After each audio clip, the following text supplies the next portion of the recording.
double purpose yung aming pagpunta ngayon dito. Nakapag-exercise na, namumulot pa kami ngayon ng magiging pangulam. Masustansya daw ito eh, masarap itong sabawan. Tutuwad-tuwad ka lang dito sa batuhan, no? Ito nga pala yung nandito na kami sa I Love Malapad. Siguro naku-curious kayo kung bakit tinawag na I Love Malapad ito. Kasi, alam nyo guys, kaya siya I Love Malapad, sobrang lalapad ng mga bato. Yan, no? Pwede kang rumampa doon sa mga batuhan doon. Pwedeng mag-picture taking. Pwede rin ng bridal reception kung talagang kakayanin. Kaso dito, alas 6 pa lang, napakainit na dito dahil nandito yung sentro ng sunrise. Ayan. Ayan ang view. Napakaganda. At yun doon yung isa kong kasama, sihi ito, sihi kung tawagin. Ayan.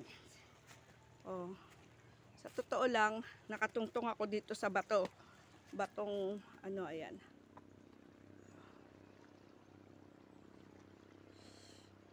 Diba? Yung mga bato na yan, mga malalapad, may mga pantay dyan. Kung naalala nyo, nung nag 5K ako, sa mga batong iyan ako rumampa. Ginawa kong dance floor yan. Nung nag 5K followers ako ngayon, nung nakaraan. At going na tayo 10K followers. Papunta na tayo sa 10K followers. Yan. Yan mga guys. Gusto nyong makita kung paano ang mga sihi. Sila ay gumagapang lang sa bato. Ayan o. Pero pag nakaramdam sila ng tao, ay nalalaglag sila, nahihiya. Ayan o. Ayan o. Na-close kaya hindi niya pa alam na yan. Sihi yan dito sa Quezon. Masarap siyang sabawan. Kahit dikdikan lang ng luya. Yan. Naku. Okay. Kukunin ko siya ha. Diba? Ang daming gumagapang ngayon dito. Yung kasama ko siguro nakapuno na. Ito pa sa mga singit-singit na bato. Yun yung public highway Punta doon, papuntang Lubayat, Mauban. Yan. Soon to be, magiging tourist spot and tourist attraction din to, at magiging na siya, talagang public na, kasi ito na yung pinaplano na gagawing daanan papuntang Mauban, palusot ng Mauban mula dito sa Quezon, sa Real Quezon. Ayan. Karami na yun.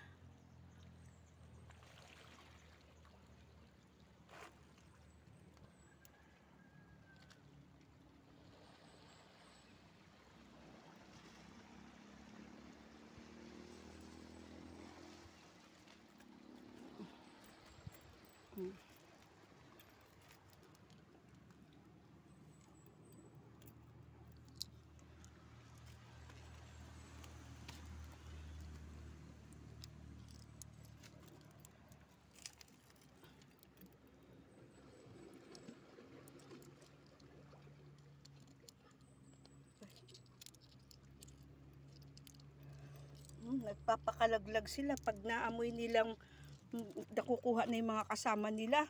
Nagpapatihulog sila at mapapagkamalan mong bato. Hindi mo na nga naman kukunin. Ayan o. Ito kala mo mga ayun kita mo nagpakalaglag dahil naramdaman niya.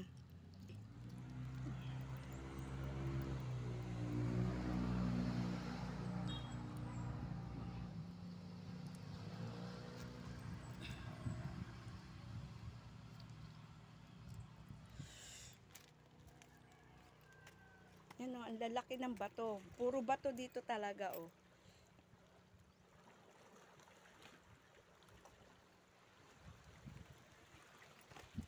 Meron akong nadaanan kanina, bato na parang balon.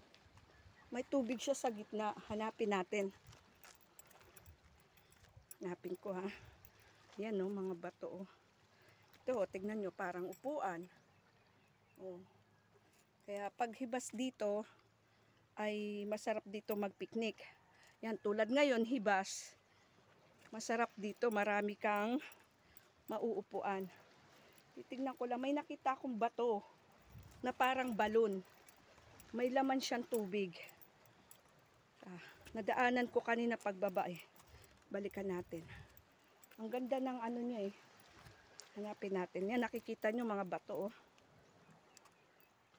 Nandito lang yun. Hindi ito eh. Maganda talaga siya eh. Malalim eh. Ayun, ayun, ayun.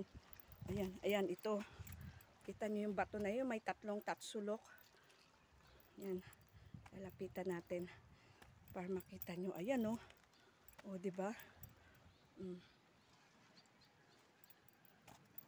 O. Diba? Ayan. Ayun yung I Love Malapat oh.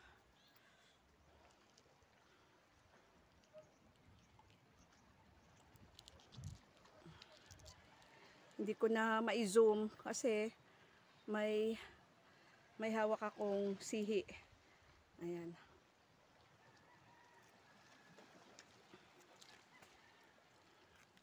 Yan, medyo pag sa mga bata nga lang, safe din ito. Ang iingatan lang, dito kami, dito kami, ito ang paborito naming paliguan kapag may mga okasyon.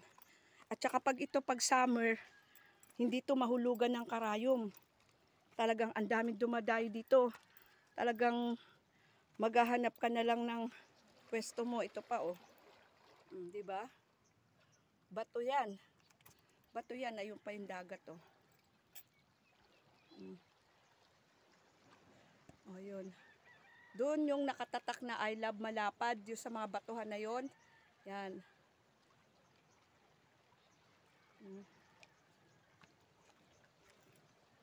Bising-busy yung kasama ko doon, no? Willing-willy siya sa kahit sobrang init. Masakit sa mukha, masakit sa balat, oh, pero nagpapandong. Nakikita niyo ba siya? Ang layo ko sa kanya, oh. Namumulot siya. Parang nakakakiliti itong itong mga sihi sa kamay ko. Nag-aanuhan sila. Gumagapang, nasanay na sila sa amoy ko. Ayan. O, mga bato to, o, pwede kayo dyan. Dito naglalatag kami, nagdadala kami ng sapin. Yan. Doon sa ilalim ng puno na yon, doon kami kumakain at nagluluto kapag, yan o. Yan, tandaan yan, punong talisay na yan. Pagkahibas na ganito, kaganda o, ayan o. Maganda siya. Diba? Oh. Nakakawili. Ayan. Nandun yung Balagbag Falls, papunta dun. Dun sa lugar na yon. Ayan.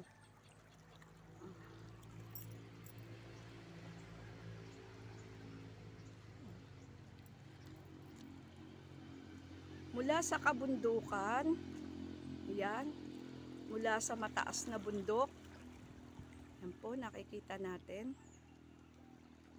Mula sa mataas na bundok, makikita din ang karagatan. At ang karagatan na humahalik na sa langit, diba? Langit at tubig. Makikita mo na dito. Dati, magbabiyahe ka pa, diba? Barko, para makita lang yung ganito kagandang lugar.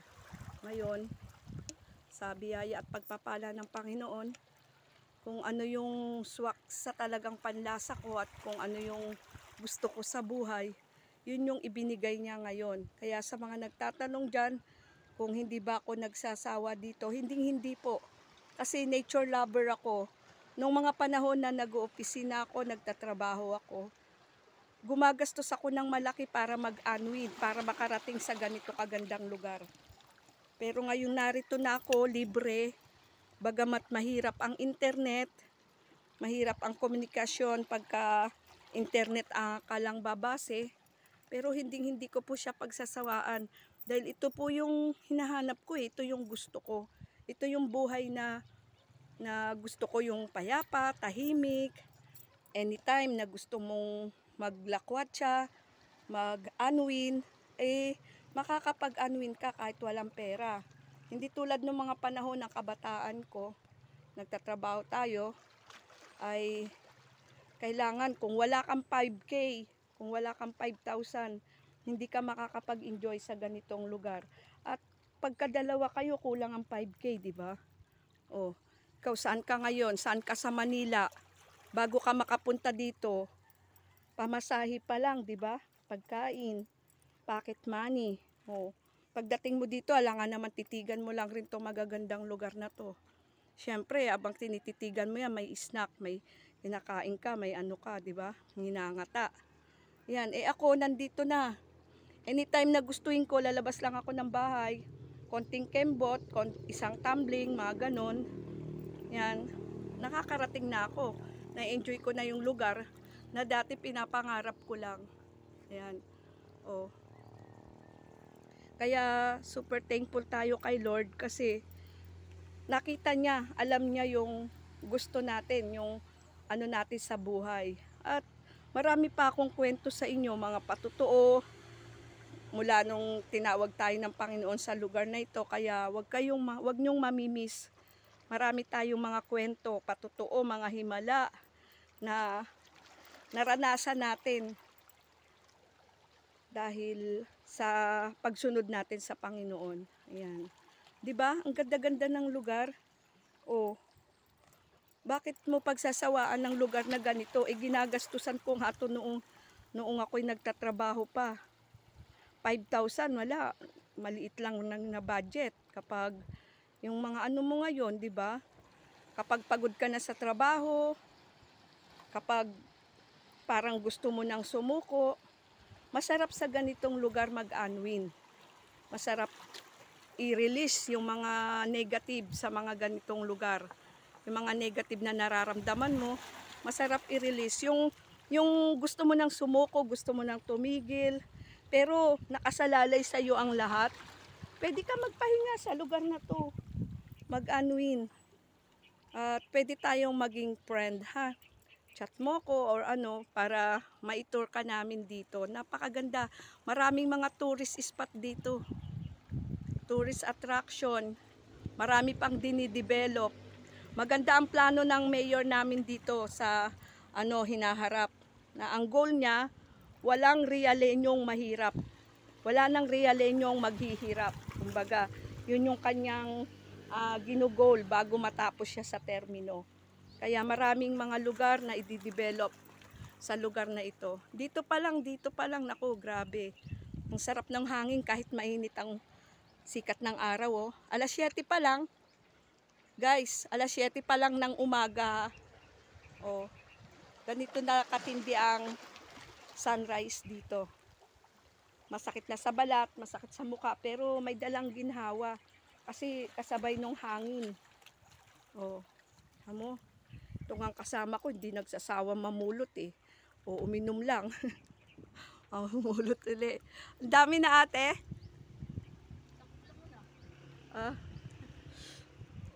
Kuha pa tayo. Basta masabawan